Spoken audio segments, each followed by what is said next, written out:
Tanggap tayo ng report. Ang kinaroroonan ni Senator Bato de la Rosa matapos maaresto si dating Pangulong Duterte hindi pa matukoy. Brigada Ann Cortez sa detalye.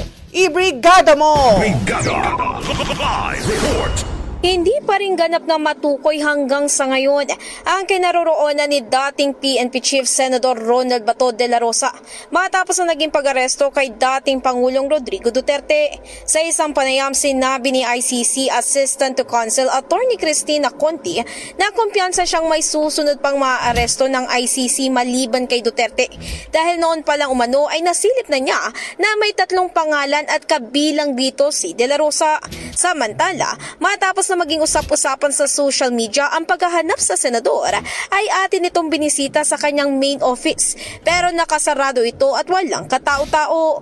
Pero bagamat ganito ang sitwasyon ay bukas naman ang kanyang extension office at sinabi ng ilan niyang staff na wala namang nagiba sa kanilang business office. Tanging di lang talaga sila naglalagi sa kabilang opisina tuwing walang pagdinig o sesyon sa Senado. Sa kabilang banda, patuloy pa rin tayong humihingi ng update sa kinaroroonan ng senador.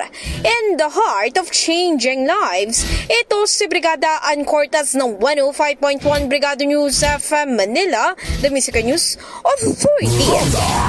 Brigada. Ang bahaging ito ay hatid sa atin ng Guard C Plus with Zinc Capsule. Always protektado ang kalusugan.